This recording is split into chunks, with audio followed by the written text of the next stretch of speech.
മര്യാദയ്ക്ക് അവര് ഡാഗിനിയും കുട്ടൂസനും പോലെ ഇരുന്നേ ഉടനെ പറഞ്ഞേക്കുന്നു പ്രപ്പോസ് ചെയ്യും. ചേടാ ഈ കുട്ടൂസൻ ആ ഡാഗിനി എടുത്ത് പ്രേമം ഉണ്ടല്ലോ. അവക്കും ഫ്രണ്ട് അല്ലേ? അത് ഇന്നലെ വിളിച്ചപ്പോ ജസ്റ്റ് ഫ്രണ്ട് എന്ന്, ബെസ്റ്റ് ഫ്രണ്ട് എന്ന് പോലും അല്ല.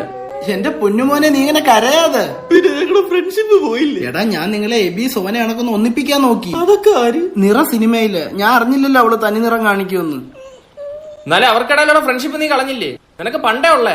ഇതെങ്ങനെടാ സുഹൃത്ത് ബന്ധം ആവുന്നത്? രാവിലെ തൊട്ട് രാത്രി വരെ ഇവന്റെ കൂടെ ഇവനെ ഓസി നടക്കുന്നു, ഇവന്റെ കൂടെ നടക്കുന്നു, എന്നിട്ട് രാത്രി 2 മണി വരെ വീഡിയോ കോള്, എന്നിട്ട് ഇഷ്ടമെന്ന് പറഞ്ഞപ്പോഴത്തേക്ക് നമ്മളൊക്കെ ഫ്രണ്ട്സ് അല്ലേടാ. അതെ, അവര് ഫ്രണ്ട്സ് ആണ്. എന്നാ ഈ ഫ്രണ്ടിനെ കൊണ്ട് അവള് ക്യാൻറ്റീൻ ലൈറ്റ് ഡിന്നറിന് പോയതിന് ശരിയാണ്. പറ, ഓപ്ഷൻ വേണോ? കപ്പിൾസിനെ പോവാന്ന് നിയമമൊന്നുമില്ലല്ലോ. എന്നാ നീ എന്നെ കൊണ്ടൊന്ന് പോണേ. അപ്പൊ ഇതായിരുന്നല്ലേ നിന്റെ ഉദ്ദേശം? നിനക്ക് അവളെ ഇനി ഫ്രണ്ടായിട്ട് കാണാൻ പറ്റൂ? നാണോമാനോ ഇല്ലാതെ ഇനിയും ചെല്ലാൻ പറ്റുമെന്ന്. ആ ഗായത്രി, നമ്മുടെ വിദേശിനോട് നിനക്ക് ഒരു പ്രേമവും തോന്നിയിട്ടില്ല? അപ്പൊ നീ ഇവനെ കൊണ്ട് ക്യാൻറ്റീൻ ലൈറ്റ് ഡിന്നറിന് പോയതോ? ആ പടം ഞാൻ കണ്ടിട്ടില്ല. ഞാൻ കണ്ടിട്ടില്ല. അതെന്തോന്ന് ഷിപ്പ്? നിങ്ങളപ്പോ ഷിപ്പിൽ പോയി? അത് ഈ ലക്കത്തിലൊക്കെ ഉള്ളേ. സോറി ഡി, ഞങ്ങളങ്ങ് തെറ്റിദ്ധരിച്ചു പോയി. ഇനി അവന് നിന്നോട് പ്രേമൊന്നും തോന്നൂല കേട്ടോ.